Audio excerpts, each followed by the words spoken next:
Bro, ఒక్క second imagine చేయి.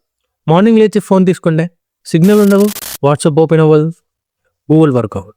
కొంచెం స్ట్రెయిన్గా అనిపిస్తుంది. బట్ కొంచెం టైం తర్వాత రియలైజ్ అవుతాం. ఏటీఎంకి వెళ్తే మనీ రాదు, హాస్పిటల్లో సిస్టమ్స్ అన్నీ డౌన్ ఉంటాయి, ఫ్లైట్స్ అన్నీ క్యాన్సిల్ అయిపోతుంటాయి. అప్పుడు అర్థమవుతుంది ఇది నార్మల్ ఇష్యూ అయితే అస్సలు కాదు, ఇది సైబర్ అటాక్.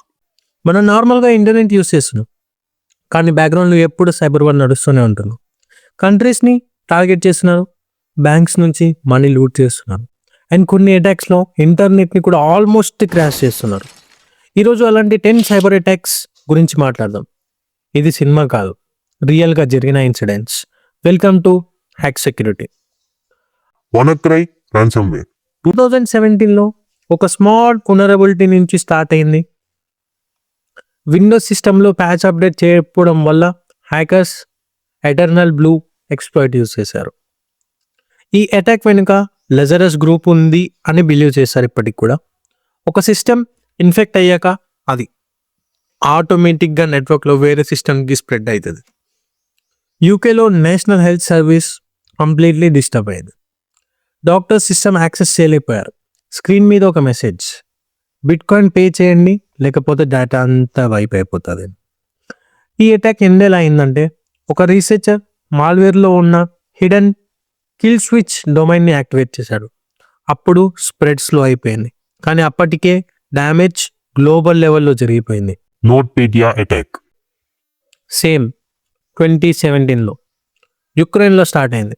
హ్యాకర్స్ ఒక సాఫ్ట్వేర్ అప్డేట్ సర్వర్ని హ్యాక్ చేసి మాల్వేర్ని అఫీషియల్ అప్డేట్ లాగా డిస్ట్రిబ్యూట్ చేశారు. ఈ అటాక్ ఇంకా శాన్వాన్ టీమ్ ఉందని ఎక్స్పెక్ట్స్ చెప్తారు. ఫర్ ట్రాన్సమ్వేర్ లాగా కనిపించింది, కానీ డేటా రికవర్ అవ్వదు, కంప్లీట్ వైప్. మెస్రెక్స్ ఆపరేషన్స్ ఫుల్గా స్టాప్ అయ్యాయి. మెస్రెక్స్ అంటే షిప్పింగ్ కంపెనీ, కొన్ని కోట్లలో మనీ లాస్. ఇది ఎలా ఎండ్ అయింది? కంపెనీస్ కంప్లీట్ సిస్టమ్స్ రీబిల్డ్ చేసుకోవాల్సి వచ్చింది. లాస్ బిలియన్స్తో జరిగింది. DYN DNS attack. 2016లో సడన్గా ట్విట్టర్, నెట్ఫ్లిక్స్ ఓపెన్ అవ్వలేదు. రీజన్ DYN మీద డిడాస్ అటాక్. డిడాస్ అటాక్ అంటే ఒక సర్వర్ని కొన్ని వేల రిక్వెస్ట్లు పంపించడం. అప్పుడు ఆ సర్వర్ డౌన్ అయిపోతుంది. సో అప్పుడు మనకి ఆ వెబ్సైట్ ఓపెన్ అవ్వదు. మిరాయి బాట్నెట్ క్రియేట్ చేసిన హ్యాకర్స్ పరాస్ జా అండ్ టీమ్, వాళ్ళు lakhs of IoT device hack చేసి ఒకటే టైంలో సర్వర్ మీద ట్రాఫిక్ పంపించారు. Result Twitter, Netflix completely down. దీని ఎండ్ ఎలా చేశారు? సర్వర్ స్టెబిలైజ్ చేసి బాట్నెట్ కంట్రోల్ రెడ్యూస్ చేశారు. లెసన్, స్మాల్ డివైసెస్ కూడా చాలా డేంజరస్ అని ఈ అటాక్తో మనం నేర్చుకోవచ్చు. SolarWinds hack. ఈ అటాక్ చాలా సైలెంట్గా స్టార్ట్ అయింది. APT29 బిహైండ్ ఉంది అని చెప్తారు. APT29 అంటే డేంజరస్ హ్యాకర్స్ గ్రూప్. SolarWinds అప్డేట్స్లో మాల్వేర్ ఇంజెక్ట్ చేశారు. థౌజండ్స్ కంపెనీస్ అన్నోయింగ్లీ ఇన్స్టాల్ చేశారు. మైక్రోసాఫ్ట్ కూడా ఎఫెక్ట్ అయింది. దీని ఎప్పుడైంది? మంత్స్ తర్వాత స్లోగా డిటెక్ట్ అయింది. క్లీనప్కి చాలా టైం తీసుకుంది. దీనివల్ల అప్పటికే జరగాల్సిన నష్టం ఆల్రెడీ జరిగిపోయింది. Number 5 and the most dangerous data breach. Yahoo data breach. 2013లో హ్యాక్ జరిగింది, కానీ చాలా లేట్గా రివీల్ అయింది. యాహూ డేటాబేస్లో హ్యాకర్స్ ఎంటర్ అవ్వగలిగారు. 3 బిలియన్ అకౌంట్స్ కాంప్రమైజ్ అయ్యాయి. బిహైండ్ FSB లింక్డ్ హ్యాకర్స్ అని అంటారు. దీంట్లో 3 బిలియన్ యూజర్ అకౌంట్స్ అన్నీ, యూజర్ అండ్ పాస్వర్డ్స్ అన్నీ హ్యాకర్స్ చేతిలోకి వెళ్ళిపోయాయి. దీని ఎండ్ ఎప్పుడు జరిగిందంటే పాస్వర్డ్స్ రీసెట్ చేసి, కానీ అది కూడా కంప్లీట్గా ట్రస్ట్ అంతా డ్యామేజ్ అయిపోయిన తర్వాత అప్పటి నుంచి యాహూ పతనం స్టార్ట్ అయింది.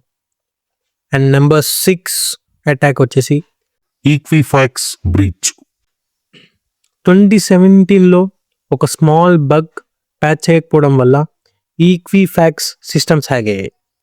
బిహైండ్ PLA యూనిట్ 61398 అనే హ్యాకర్ గ్రూప్ దీన్ని అటాక్ చేశారు. 147 మిలియన్ పీపుల్ డేటా లీక్ అయింది. అప్పటికే అన్ని డేటాస్ అన్ని హ్యాకర్స్ చేతిలోకి వెళ్ళిపోయాయి. దీని ఎండ్ ఎప్పుడైంది? హ్యూజ్ ఫైన్స్, లీగల్ కేసెస్, కానీ డేటా ఆల్రెడీ లీక్ అయిపోయింది. మనం ఏం చేయలేము అప్పటికి. కానీ చాలా హ్యూజ్ ఫైన్స్, హ్యూజ్ లాసెస్ ఎదుర్కొన్నారు 2017లో. Bangladesh Bank Heist.